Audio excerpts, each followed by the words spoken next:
A nuestro hermano Juan. Él es un hermano que viene en las mañanas. Él es un hermano que constantemente, en compañía de su esposa y su hija, nos visitan en la mañana, pero hoy gracias a Dios, está aquí en la tarde. De este lado, nuestra hermana Katia, bienvenida. Y ¿me recuerdas tu nombre? Fanny, como la quinta vez, ¿verdad? Fanny, bienvenidos por allá atrás, nuestra hermana Mari, nuestra hermana Toñita. De este lado, nuestro hermano Benjamín, nuestra hermana Beth, nuestra hermana Eli, nuestra hermana Claudia, Rosy y Fátima. Bienvenidas. Por allá atrás, nuestro hermano Juan también. Y atrás está de nuevo nuestro hermano Martín, que en ocasiones nos acompaña. Nuestro hermano Martín, bienvenido, que en esta tarde seamos todos alimentados con su palabra, que todos podamos entender el mensaje y que podamos ser edificados con el mismo. Hermano, quisiera hablarte de este tema, un cierre en la oración. El poder de su nombre. Un cierre en la oración. El poder de su nombre. Déjame decirte que estamos en pleno 2026, donde validar tu identidad se ha vuelto obligatorio. Validar tu identidad para incluso contratar un servicio de internet. Tienes que dar tus datos para confirmar que si eres tú. Donde incluso si tú quieres rentar una plataforma de entretenimiento, tienen que validar que eres tú. Donde incluso como medidas de seguridad, en algunos estadios se está implementando que cuando tú ingreses al estadio, te tomen una fotografía para validar tu identidad y saber que no va a haber ningún riesgo al momento de que tú entres. Incluso aquí en México, ¿sabías que el uso de teléfono ahora va a pedir tu validación de identidad? Donde al teléfono le vas a tener que poner tus datos personales para poder validar que eres tú. Y si no eres tú, no se te va a prestar el servicio, o incluso las puertas de algunos lugares se te van a cerrar. Y lo malo es que nosotros ahora hemos trasladado esa situación a nuestra vida espiritual. Y a veces nuestras oraciones se levanta el ego pidiendo que Dios tiene la obligación de escucharlas. ¿No sabes quién soy yo?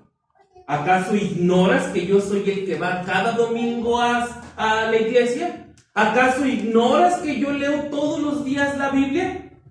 Tienes que escuchar mi oración, porque tienes que saber quién soy yo. Pensar en el nombre de Jesús como una fórmula mágica. Pensar en el nombre de Jesús como un hechizo donde vamos a torcer la voluntad del Señor, donde vamos a encontrar el secreto de que Jesús haga lo que yo le pido. Y a veces pensamos que en el nombre de Jesús, es decir, como los trucos de magia de hacía mucho tiempo. Cuando el truco de magia iba a ser completado, existían las palabras abra, cadabra, y el truco se realizaba. Y a veces pensamos que el nombre de Jesús es ese mismo truco mágico para que nuestras oraciones sean escuchadas y sobre todo sean concedidas. Una oración basada en lo que yo merezco no tiene validez, porque eso se llama meritocracia. Pero una oración basada en lo que Él quiere y en su autoridad se llama aristocracia. ¿Qué oración levantas tú al Señor? ¿Qué tipo de ruego haces delante del Señor? ¿Meritocracia o aristocracia? Pero esto solamente es la introducción de lo que yo te quiero hablar en esta tarde. Para eso quisiera que me acompañaras en el Evangelio de Juan, capítulo 16. versículo 23 y 24.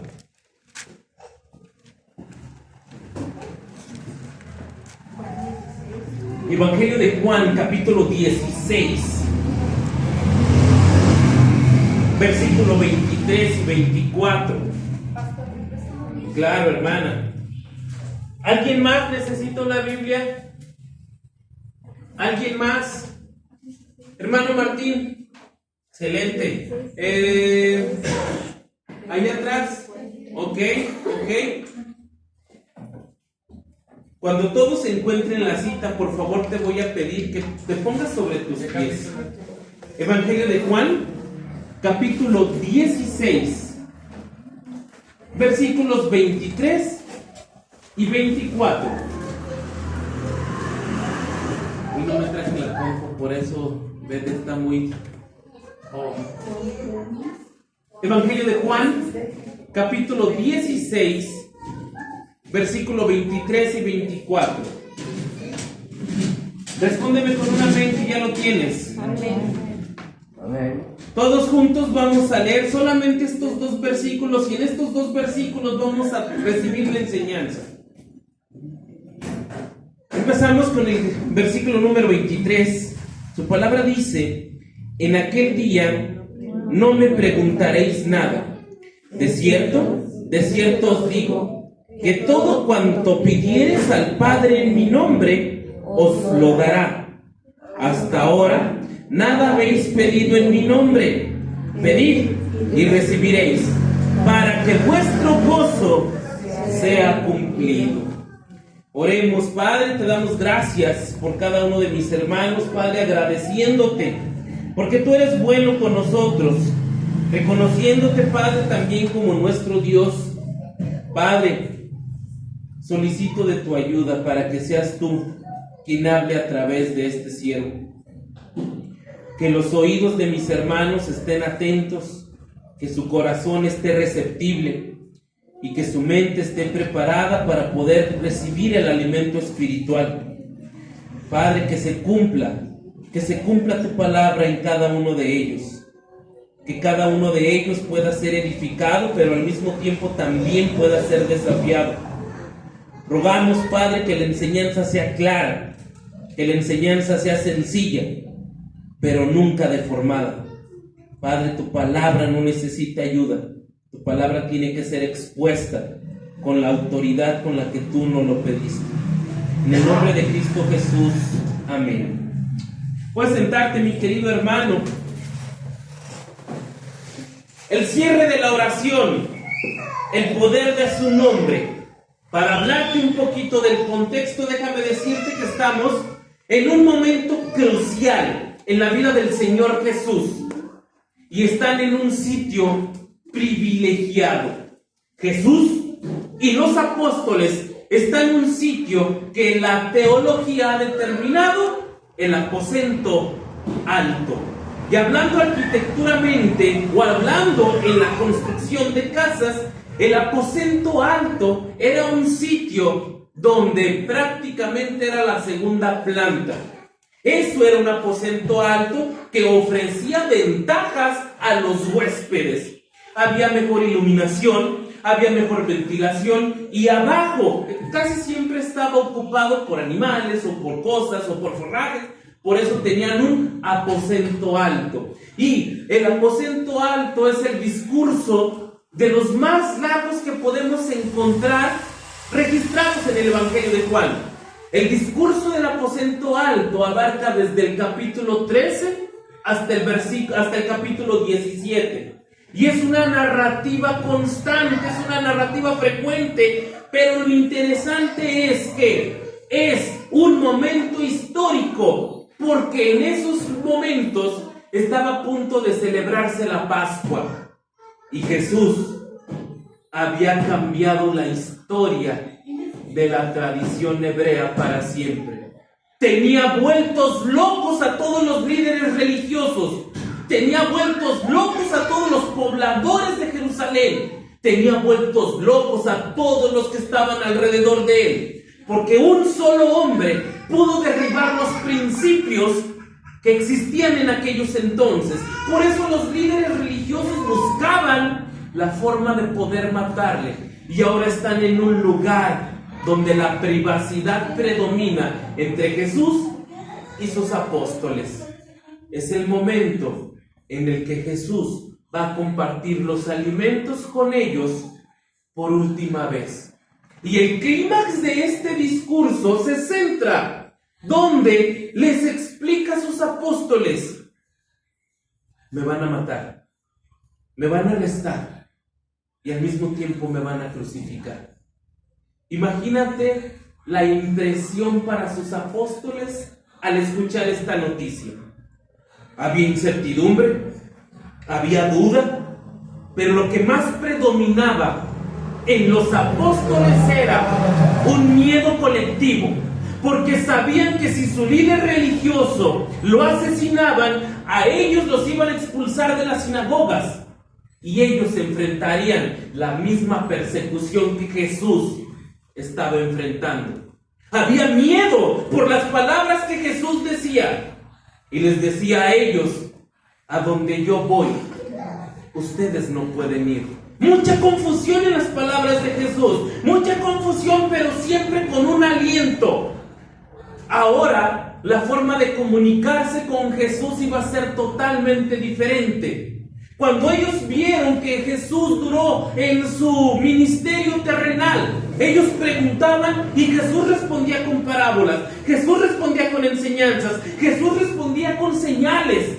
Pero ahora, si su líder religioso se va a ir, debe de dejar Jesús el consuelo de una nueva forma de comunicación. Y llegamos al versículo 23 y 24. En aquel día no me preguntaréis nada. De cierto os digo que todo cuando pidieres al Padre en mi nombre, os dará. Aquí haciendo referencia a una visión en futuro, en aquel día, porque sabía que Él ya no iba a estar. Sabía que Él ya no iba a estar presente. En aquel día, haciendo referencia a que le iban a crucificar, pero Él había prometido que iba a resucitar. En aquel día no me preguntarán nada. Y aquí lo interesante, de cierto os digo, es un amén, amén. La palabra de cierto os digo, es un amén consecutivo, que significa afirmación. No me van a preguntar nada, pero todo lo que pidan en mi nombre, mi Padre se los dará. Imagínate la confusión que estaba ocasionando estas palabras en todos sus apóstoles que habían visto señales, que habían visto milagros, que habían visto sus enseñanzas. Y no los abandona, les establece una nueva forma de comunicación y les dice: pero el Consolador vendrá a ustedes, el Espíritu Santo. Y ¿sabes? Usar el nombre de Jesús al finalizar una oración no es solamente cerrar por protocolo, sino su nombre como fuente de respaldo. Entendamos esta parte. Usar el nombre de Jesús no como un cierre coloquial o no como una frase que sigue un protocolo, sino como un nombre que te va a dar respaldo. ¿Y te has fijado que muchas veces es una práctica habitual dentro de la comunidad evangélica hacer una oración y terminar diciendo: en el nombre de Jesús? ¿Te has fijado que muchas veces siempre hacemos esto? Y muchas veces pensamos o llegamos a creer que meramente es un protocolo. Hay que hacerlo porque Jesús lo dijo, pero entendamos qué es lo que en realidad Jesús decía. ¿Te has preguntado alguna vez por qué nuestras oraciones deben de terminar así? ¿Por qué nuestras oraciones deben culminar con un en el nombre de Jesús? ¿Por qué? ¿Acaso es solo una fórmula mágica donde podemos chantajear a Dios y que nos dé lo que pedimos? ¿Acaso usar el nombre de Jesús es solamente un acto mágico para poder asegurar que mi petición sea escuchada? Hoy en esta tarde yo quiero enseñarte que es algo más profundo. Es algo que va más allá de la forma tan sencilla de terminar una oración. En aquel día Jesús empieza: no me pedirás.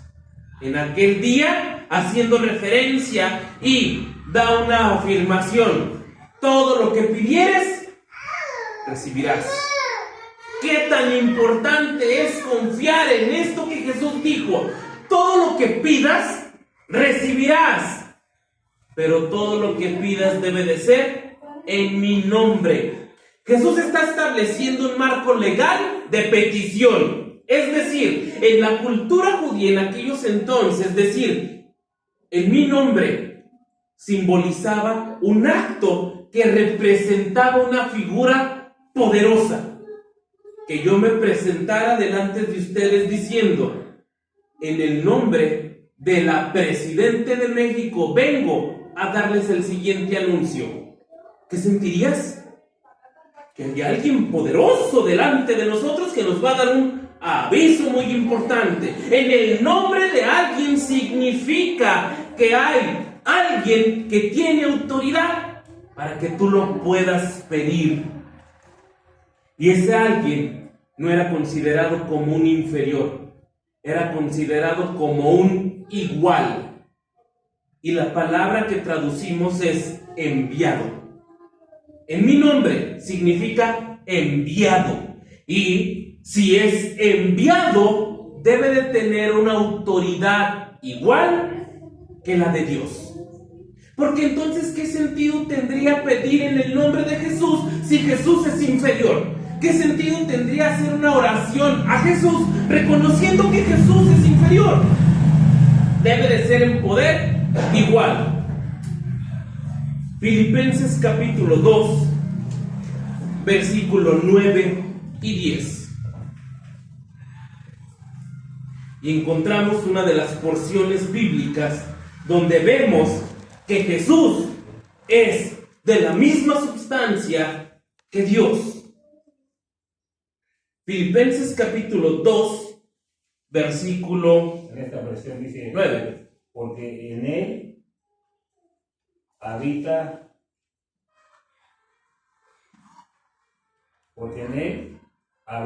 corporalmente toda la plenitud de la deidad. Amén. ¿Te das cuenta entonces cómo usar el nombre de Jesús simboliza la misma autoridad que Dios?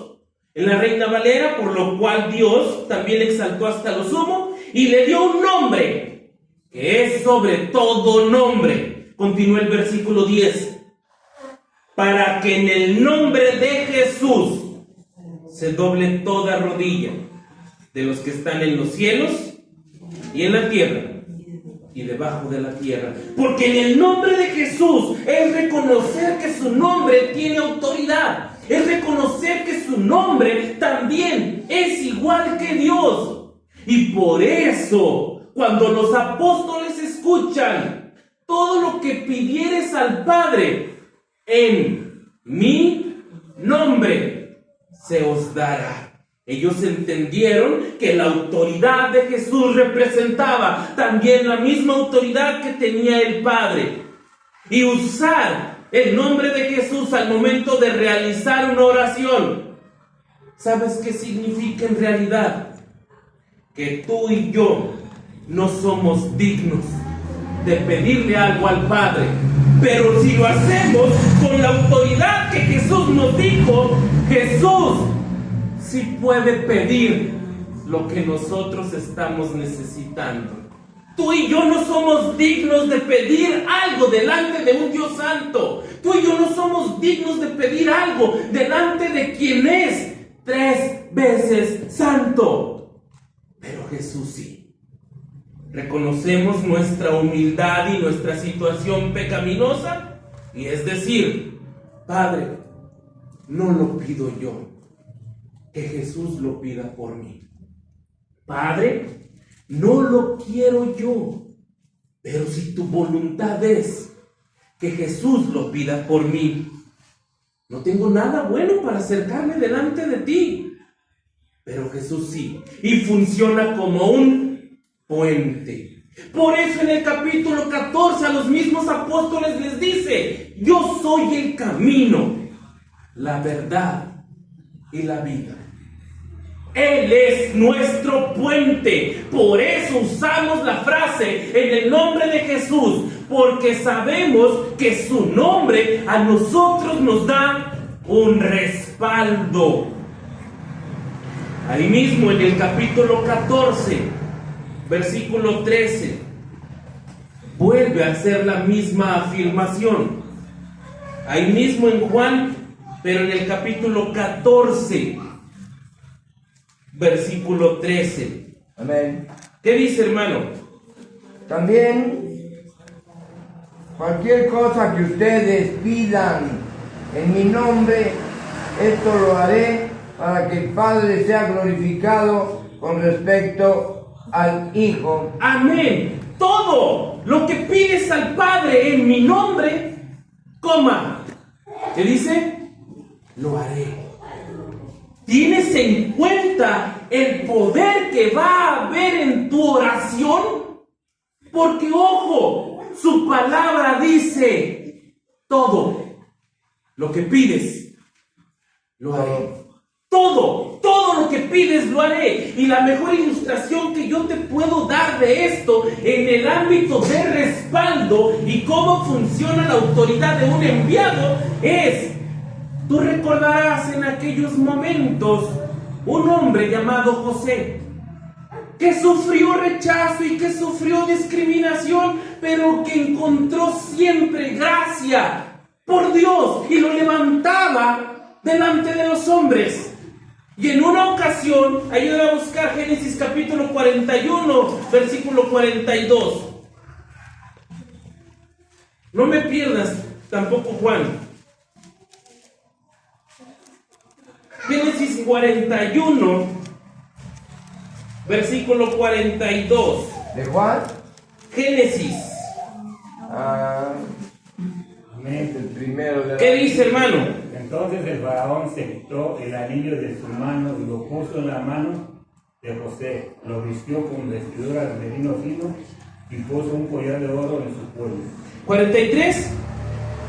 Luego lo hizo subir en su segundo carro y proclamaba delante de él doblar la rodilla. Así lo puso a cargo de toda la tierra de Egipto. Amén. ¿Te das cuenta entonces cómo era enviado y cómo tenía la misma autoridad? Y todo el pueblo reconocía, por tener el anillo de Faraón, que lo tenían que obedecer.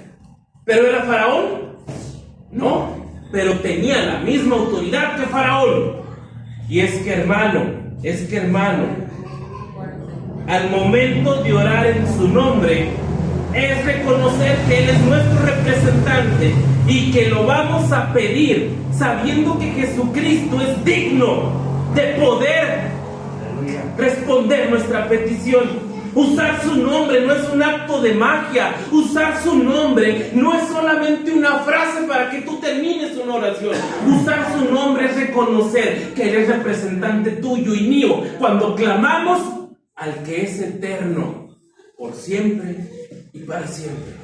No nos vaya a pasar lo que ocurrió cuando alguien quiso tomar el nombre de Jesús en vano.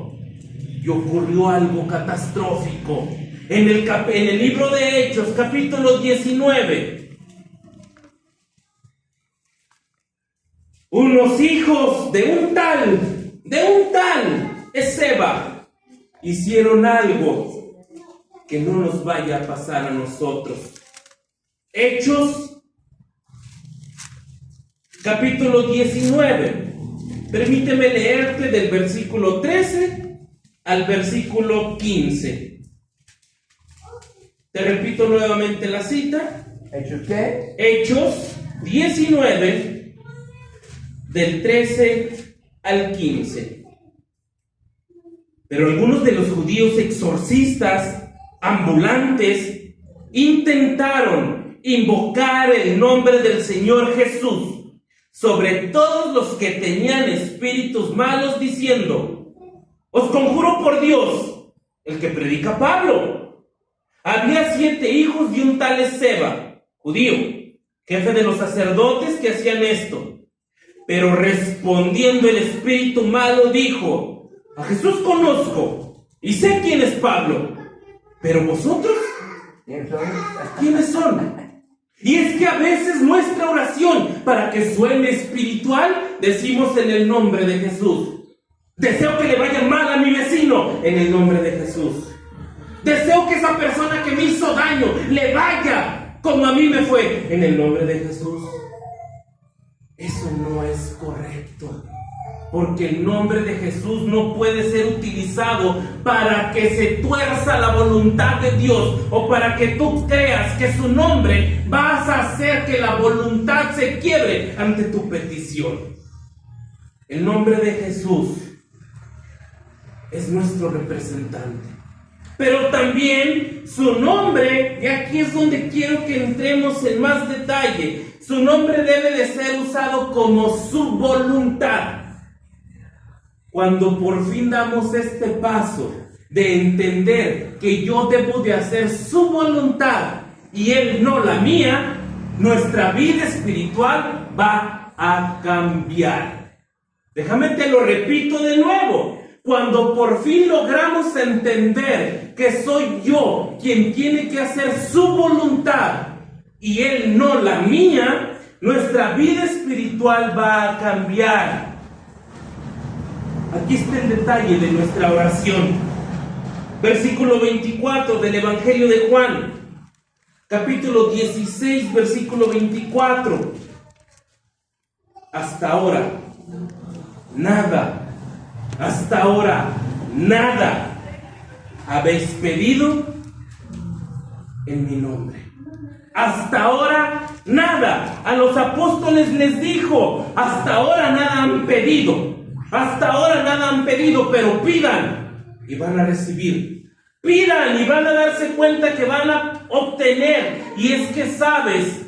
El gran detalle de nuestra oración es que confundimos nuestros caprichos con necesidades. Y hay una gran diferencia entre un capricho y una necesidad. ¿Algún día te has preguntado por qué tu oración y mi oración no es contestada? ¿Acaso Dios está sordo? ¿Acaso Jesús nos ignora? Porque en la cultura judía era un símbolo de: si te va mal es porque Jesús te abandonó, es porque Dios te abandonó. Entonces, en nuestros tiempos, ¿por qué Dios no responde? ¿Acaso han pasado más de 2000 años y ya se quedó sordo? ¿Acaso van más de 2000 años y él ya necesita un aparato auditivo? Dios es inmutable, no cambia. Pero entonces, ¿por qué no responde? La respuesta no la da Santiago. ¿Por qué no responde? ¿Por qué no responde? Santiago 4:3. ¿Santiago qué? 4:3. Porque verdadero es el tiempo cuando no soportarán la sana doctrina, más bien teniendo comezón de oír. 4:3, hermano. 4:3. Perdón, es Timoteo.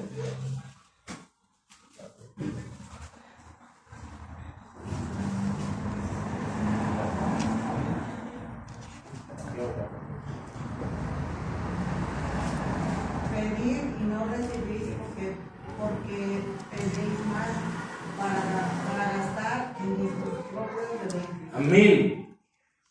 ¿Por qué no obtenemos? ¿Por qué no recibimos? Y Santiago es concretamente correcto en decir: no recibes por esto. No recibes porque te lo gastas en tus deleites. Y sabes, a veces oramos con una motivación correcta, pero con una intención equivocada.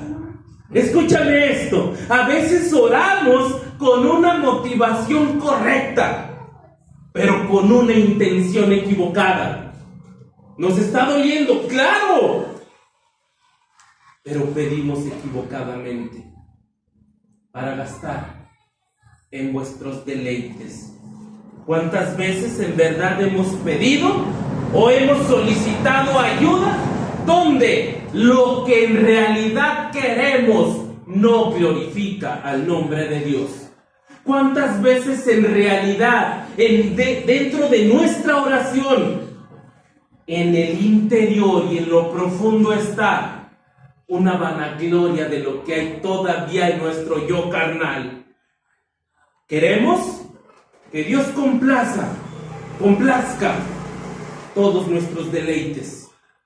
Queremos a Dios como un mago con una varita mágica que conceda todo lo que yo quiero y le pido. Y si me urge, me tiene que responder antes. Y si me duele y no quiero doler, quiero que lo haga y lo haga ya. Gastamos en nuestros deleites. Déjame te pongo una ilustración de cómo debe de funcionar. Que sea su voluntad y no la nuestra. Imagínate que te dedicas a ser un empresario y estableces un negocio pequeño y tu negocio se va a la quiebra.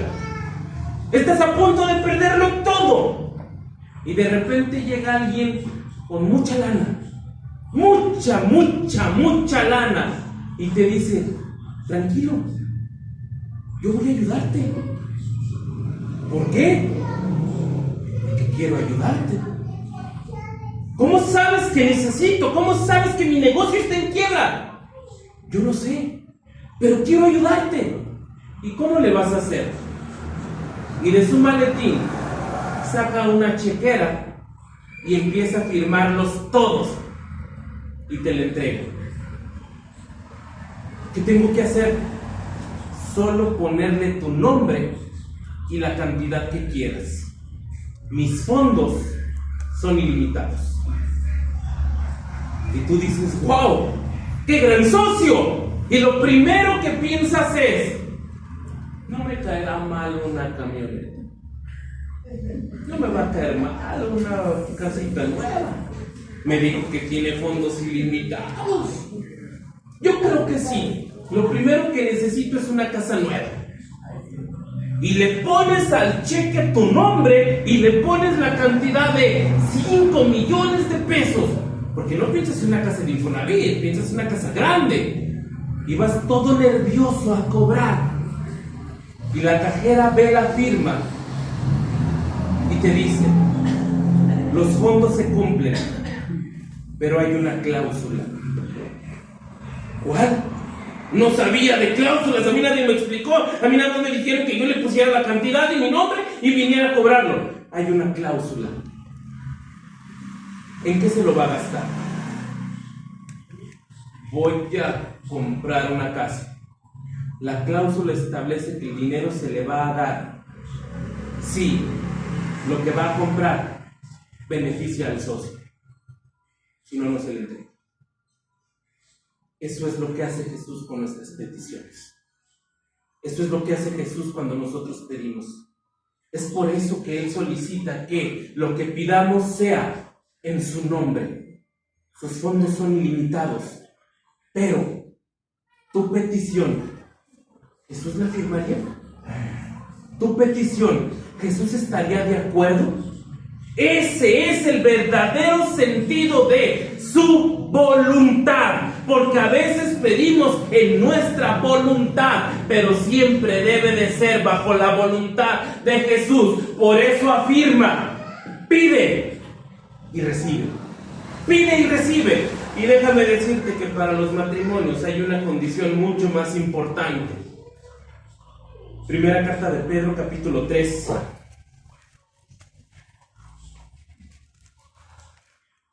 ¿De qué? Primera carta de Pedro.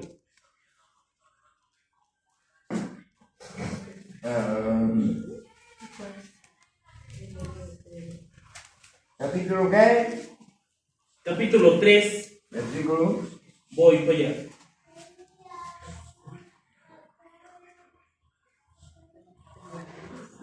Capítulo 7. Para los casados, para los que estamos en matrimonio. Amén. Capítulo 3, Versículo 7.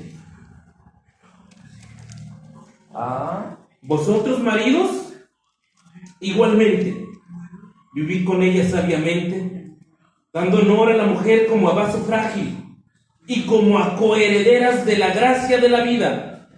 ¿Para qué? Pon cuidado en él. ¿Para qué? Es decir, cumple esto para que obtengas esto. Hay una condición. Entonces resulta que a veces nuestras oraciones no son concedidas porque nos las gastamos en nuestros deleites. Pero a veces la petición tiene un estorbo. Y ese estorbo tiene que ver con el trato. Y pon cuidado, el trato del hombre a la mujer, no de la mujer al varón, porque el varón es la casa del hogar, es la cabeza de la familia. Ten cuidado, varón, con esto. ¿Para qué? ¿Para qué? Para que tus oraciones no tengan estorbo. Bíblicamente encontramos dos razones por las que tus peticiones no van a llegar al aposento alto. Hermano, usar su nombre como su voluntad, no como mi voluntad. Pero ¿sabes? Por eso afirma, no han pedido nada. No han pedido nada. Pidan y van a recibir. En lugar de decir, Señor, quiero una casa nueva, decir, Señor, por favor, pon personas delante de mí que pueda yo predicarles de lo que estoy conociendo. Úsame como ese instrumento útil. Señor, dame habilidad para poder platicar de ti allá afuera, como platico contigo en mi privacidad. Y vas a ver, esa oración agrada a Dios, te lo concede. Pero al momento no hemos pedido nada. Pero también podemos usar el nombre de Jesús como un signo de respuesta que nos ocasiona gozo. Una oración contestada siempre es significado de gozo en nuestras vidas. Y una plegaria escuchada y que nuestros ojos son testigos de que la plegaria tuvo respuesta, te llenas de alegría, te llenas de gozo. Y sabes ahora que la oración no es un medio para obtener cosas, es el recurso para experimentar la presencia de Dios en tu vida y en mi vida. No es un medio para obtener cosas, es un recurso para experimentar la presencia de Dios. Si el Padre responde, ahora entiendes que Jesucristo fue tu representante. Ahora entiendes que tu plegaria fue escuchada, no porque tú la pediste, sino porque vieron a Jesús a través de ella, y fue nuestro puente. Hebreos 4:16, cuando tu plegaria sea honesta, cuando tu plegaria agrade al que es eterno, tenemos esta seguridad. Hebreos 4:16.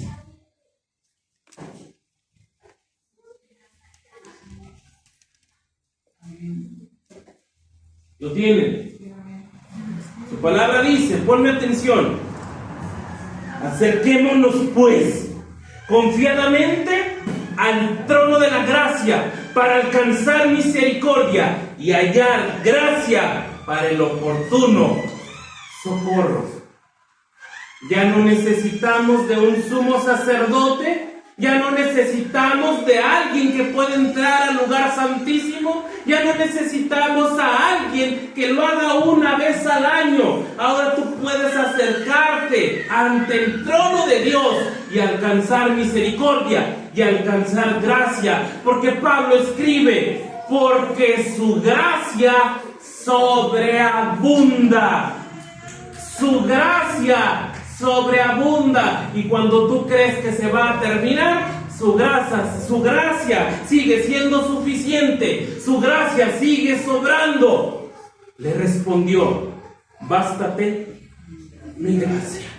Hermano, que nuestras oraciones sean como un signo de gozo Hoy te invito, hermano, hoy te invito a que hagas este ejercicio de reflexión al momento de orar. Expresa tu petición, exprésala. Estás delante del trono de su gracia, exprésala. Pero antes de terminar tu oración, pregúntate: ¿Jesús estaría de acuerdo? ¿Jesús podría autorizar esta petición? Si tu respuesta es no, vuelve a doblar rodillas y modifica tu petición. Al orar en el nombre de Jesús, reconocemos que nuestra situación es tan indigna que necesitamos de un representante. Acerquémonos ante el trono de su gracia sin méritos, sin reconocimientos, porque tú y yo no somos nada, pero Jesús lo es todo para nosotros. Por eso siempre terminamos en el nombre de Jesús. Esta es la verdadera explicación de cuando Jesús les dijo: todo lo que pidan en mi nombre se os dará. Pero ¿en qué lo gastamos? ¿En qué pedimos? Si no conoces al autor de este representante, te invito a que lo conozcas. Si tus peticiones son equivocadas, te invito a que las modifiques. Si tus peticiones te estás dando cuenta que tienen estorbo, corrígelos. Oremos delante de nuestro Dios. Oremos. Padre, te damos gracias porque tú eres bueno con nosotros. Reconociéndote, Padre, que nuestras peticiones, para que tengan acomodo y puedan ser escuchadas, Padre, necesitan darte la gloria y la honra. Nuestras peticiones deben de dejar la carnalidad. Nuestras peticiones deben de dejar la inmundicia y los deseos que el mundo nos puede proveer.